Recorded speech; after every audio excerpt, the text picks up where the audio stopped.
Hey guys, we have a special presentation for you today. Mrs. McLean has joined me because we are going to offer a healthy recipe today. A lot of what we've been doing has to do with history and learning states' cultures, but since we were having a healthy meal tonight, we decided to put it on a video to give you a second option for a healthy meal. We already did the spaghetti squash. Tonight we're doing vegetable and chicken shishkabobs. And Mrs. McLean's going to tell you how to do several pieces of that. I'm going to give you a couple health benefits, but she's going to do the majority of the cooking tonight. So I will turn it over to her. Hi everybody. So the first thing we're going to do is we need to get our rice going. And when I make shish kebabs, I always put them on a bed of seasoned rice. So if you look here, I have 3 cups, and I just use whatever cup I want to, 3 cups of chicken broth boiling, and I brought it to a boil. So now what I'm going to do is whatever I use to measure my liquid, I'm using the same cup to measure my rice. And I'm going to dump all that in here. 1, 2. Oh, and I love that. Finish the whole box. Just dump the rest in for good measure. So it's not necessarily 3 cups, it's just equal parts? 3 my cups. Okay, equal parts chicken broth and equal parts rice. So then as soon as we get that in there, I just give it a stir to kind of get everything in the liquid. And then because it was boiling, all we're going to do is flip the heat off, cover it, and let it go. I love this rice because it's really easy. It works out perfect every time. We're going to move over here. This is my grill pan that I like to use. It covers 2 burners, so the whole thing is nice and hot. And I'm going to drizzle it with some olive oil. And I had the fire going already, so this pan is ready to go. Drizzle that with olive oil, and then I take my grill brush, just making sure that every little part is covered as best I can with olive oil. And you can see that is smoking. It is nice and hot. The reason you want it hot is so we can get the char on the things that we're cooking. That char flavor is really good. Nothing better than char. So first thing I'm going to put on there is my chicken, and I have 1 chicken skewer ready already, and I did not marinate my chicken or anything. It is just salt and pepper on here, and I spaced them out a little bit so that all parts of the chicken can get cooked. And I'm going to lay that, squeeze them together just a little bit, right on my grill pan. You'll hear that start to grill right away. Then you come over here to the cutting board, and what I have is a little bit of kind of everything I had left. Mr. McLean will tell you I love to use up. So I've got red onion, and I'm going to throw that on the grill pan. And I've got pineapple. If you haven't had grilled pineapple before, it is fantastic. So we're going to throw that down on there. I have a red bell pepper. You see we use peppers a lot, and I love all the colors in this. I'm going to throw my bell peppers down on here. And then we've been using these red Fresno chilies in a lot of Mr. McLean's recipes. So we thought, why not? We'll just throw that one on there too. And we're going to put that guy right on there. And then I'm going to show you the skewers before we put anything on them. I like to use these and not the wooden ones because you have to soak the wooden ones and it takes a little bit longer. And when I put my chicken on, I just kind of cut them into like 1-inch cubed pieces.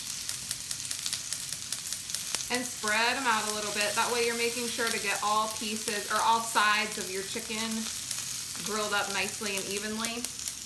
And one of the things about shish kebabs, traditionally they're a Middle Eastern food and they use lamb, but you can use whatever meat or seafood you like. I like chicken. It's a white meat. It's a little healthier.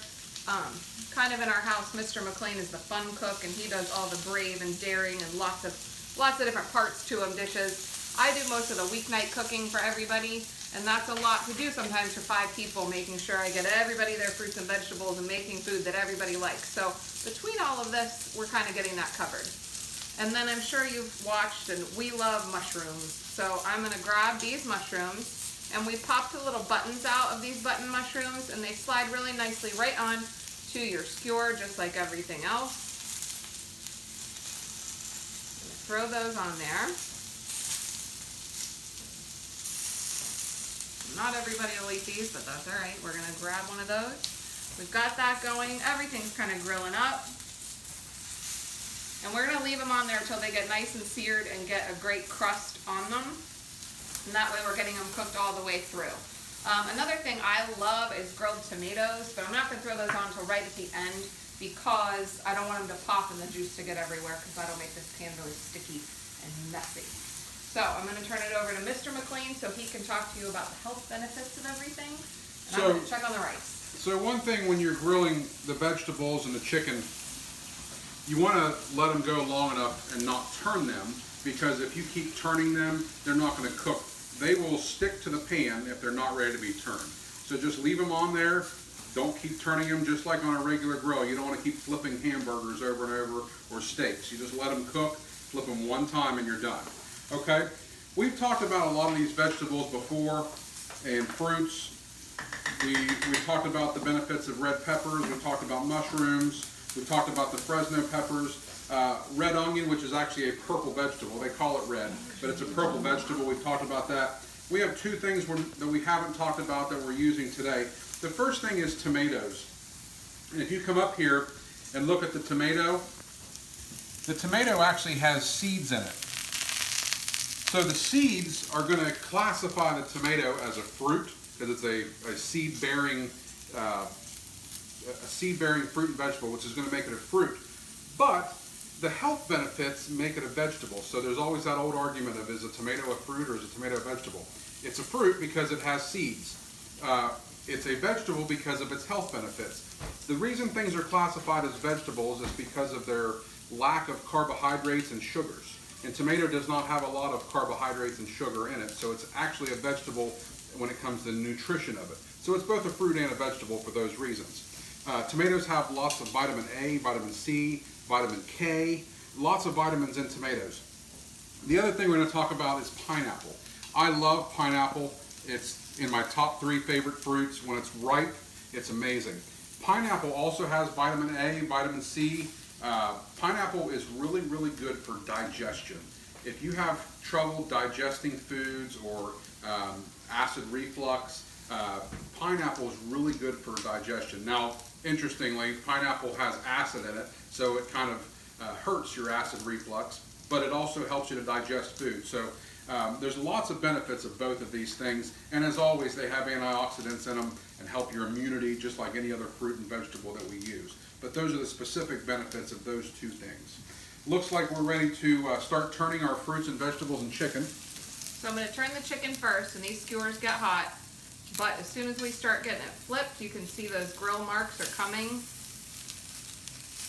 making it look fantastic. They're all swinging over. There we go.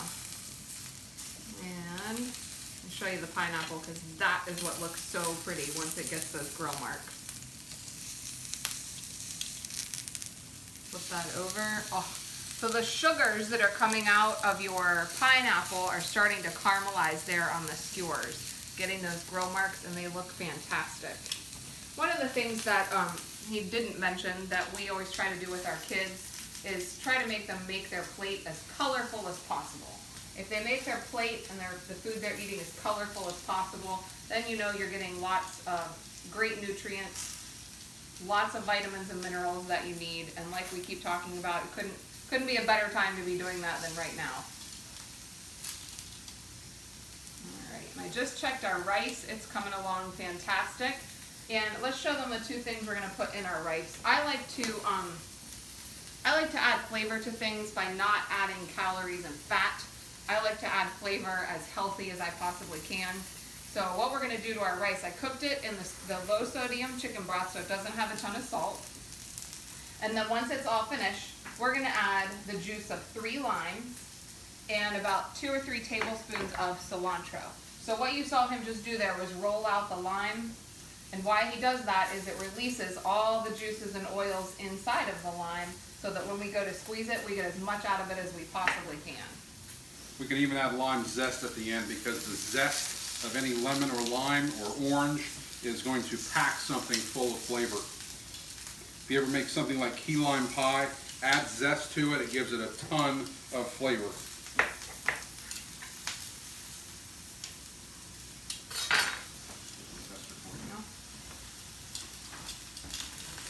What's up there?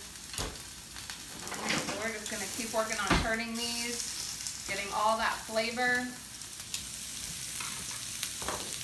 And you could really do any fruit or vegetable you want. One of the things we also like to do is to do steak on these with broccoli, and then it's kind of like beef and broccoli like you get from Chinese takeout sometimes. It's fantastic. Grilled broccoli, roasted broccoli. It gives it such a different flavor when you cook it that way. Any kind of fruit you use, you can put on here as well. Peaches are great. Peaches, figs, Oh, that's good. oranges, you know, anything you want to use. Sometimes though, if you use something like an orange on the grill, you want to keep it on the skin, and you can peel it later. Just cut it in your triangles and then put it on there, because you want it to hold on to the skewer, and the skin will help do that versus just having a slice of orange on its own. I'm going to come over here and give our rice a little stir. I think it's just about ready. Steaming up perfectly. Let that go 1 or 2 more minutes. Oh, something else you can do is grill lemons on top of the grill and make grilled lemonade. Try it. So fantastic. This is a great meal. I may have already said this. It's just great if you've cooked all week and you have little bits of this and little bits of that left. If you've got some leftover steak, I got a whole one. Some shrimp left over. You can do just about whatever you want. And if you see, I do everything specific per kebab. I do one thing on a kebab, and that is not the traditional way. The traditional way is everything on one kebab together. And I actually did a little research, and it says that started in Turkey. That started in the country of Turkey, that they started doing things one by one, and that helps to keep things cooking correctly at the same time, so you don't have burnt food and uncooked food all on one. So, looks like, excuse me, we're about to season our rice up. Now if you want to come over here, Mr. McLean's going to add our cilantro right on in there. Excuse me. And then he's going to come and squeeze all this lime juice. Normally you want to put your hand underneath the juice when you're squeezing it out so that you catch all the seeds. These limes don't have any seeds, so you don't have to worry about that. But most of the time you want to keep your hand underneath of it and let it flow through your fingers. But without seeds, it's not necessary. Oh, with that lime and the cilantro coming together, it's starting to smell so good. And I'll just stir while he is squeezing that in there. Make sure we get all that flavor all through the rice. This would be a great meal to make on Cinco de Mayo that's coming up. Of course, you can use limes for other things in Cinco de Mayo. Alright, I'm going to let that sit there together and just kind of all meld together in that pan. And we will get ready to plate this. And really, if you can use brown rice for this, you could use wild rice for this and change up your flavors. I am going to flip these chickens one more time. Everything, if you can pan in here, is getting a really nice char grill on it. You see those grill marks? And all that tells me right there is that this is going to have a ton of flavor. And you see our mushrooms. Once again, I think he showed you this last time, when they start to cook, they start to turn down. Look at those grill marks. Love it, love it. So, once this is all ready, we are going to take our plate and get some rice in there. Then we'll come over and I will lift this up if you want to fork it off of there for me. I'm going to hold that, fork off a little bit of chicken, grab an onion. There you go. Pineapple. Ooh, those sugars make it sticky. A little pepper. A couple of mushrooms. And now that I've got some things off of here, that's when I would probably grab my tomato and just give those a second. Now they will start to swell up really big and they get real hot. So once they start to swell, you can take them off and throw them in there. And again, that's someplace you're going to add a ton of flavor without calories and fat, which is what I like to do. So then, one of the reasons I don't season this beforehand, all I do is salt and pepper the chicken and use the olive oil, is because everybody in my house likes it, excuse me, likes a different flavor. So I have a variety of sauces. I have some soy sauce, teriyaki sauce, some Asian sesame sauce, and even a General Tso's sauce back here. But when I do it, I like the teriyaki.